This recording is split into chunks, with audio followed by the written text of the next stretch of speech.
భీమా. ఈ మూవీ వచ్చేసి మనకి డిజ్నీ ప్లస్ హాట్‌స్టార్‌లో ఏప్రిల్ 5న అయితే మనకైతే స్ట్రీమింగ్ అయితే అవుతుందనమాట. మరి ఎంతమంది మూవీ కోసం వెయిట్ చేస్తున్నారో కింద కామెంట్ సెక్షన్‌లో కామెంట్ చేసేయండి. అలాగే ఎంతమంది థియేటర్‌లో చూసారో కూడా కింద కామెంట్ సెక్షన్‌లో కామెంట్ చేసేయండి. ఎవరు మిస్ చేయకండి. బాగుంటుంది మూవీ వచ్చేసి సరదాగా అయితే. మరి డిజ్నీ ప్లస్ హాట్‌స్టార్‌లో అయితే మనకు 5th ఏప్రిల్‌లో మనకైతే స్ట్రీమింగ్ అయితే అవుతుందన్నమాట. ఇంకా మనకు నెక్స్ట్ మూవీ కనుక చూసుకుంటే మనకు వచ్చేసి గాడ్జిల్లా అనమాట. ఈ మూవీ వచ్చేసి మనకి అమెజాన్ ప్రైమ్ వీడియో వాళ్ళైతే తీసుకున్నారనమాట.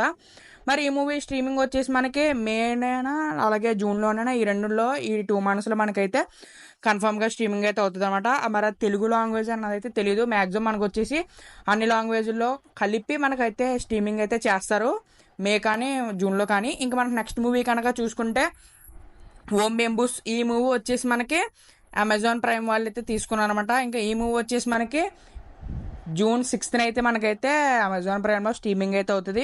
మరి ఎంతమంది వెయిట్ చేస్తున్నారు కింద కామెంట్ సెక్షన్లో కామెంట్ చేసేయండి. ఈ మూవీని మాత్రం ఓటీటీలో కన్ఫర్మ్గా చూడండి. మంచి కామెడీ మామూలుగా ఉండదు. ఇంకా చాలామంది అడిగేది ఐలాండ్ మూవీ. ఈ మూవీ వచ్చేసి మనకి ఏప్రిల్ 19న సన్నెక్స్లో అయితే స్ట్రీమింగ్ అయితే అవుతుంది అన్నమాట మన తెలుగు లాంగ్వేజ్లో. మరి ఎంతమంది వెయిట్ చేస్తున్నారు కింద కామెంట్ సెక్షన్లో కామెంట్ చేసేయండి. నేనైతే లిటరల్లీ వెయిటింగ్ అయితే చేస్తానమాట. ఎందుకంటే మన తెలుగులో రిలీజ్ అయితే అవ్వలేదు, అదో సాడ్ న్యూస్. ఇంకా మనకు కనుక చూసుకుంటే టిల్లు స్క్వేర్ అనమాట. ఈ మూవీ వచ్చేసి మనకి మే 2nd వీక్లో అయితే మనకైతే స్ట్రీమింగ్ అయితే అవుతుంది అనమాట మనకి. మరి ఈ మూవీ కూడా ఎంతమంది వెయిట్ చేస్తున్నారు కింద కామెంట్ సెక్షన్లో కామెంట్ చేసేయండి. ఓకే బై ఫ్రెండ్స్, మనమైతే మళ్ళీ నెక్స్ట్ వీడియో కలుద్దాం. అలాగే అందరూ మన ఛానల్ సబ్స్క్రైబ్ చేసుకుని పక్కన ఉన్న బెల్ నోటిఫికేషన్ ఆన్ పెట్టేసుకోండి. మూవీ లవర్స్ అందరూ కూడా మన ఛానల్ని సబ్స్క్రైబ్ చేసేయండి. అలాగే సబ్స్క్రైబ్ చేసుకోమని చెప్పండి. ఓకే ఫ్రెండ్స్, మనైతే మళ్ళీ నెక్స్ట్ వీడియోతో కలుద్దాం. Okay bye friends.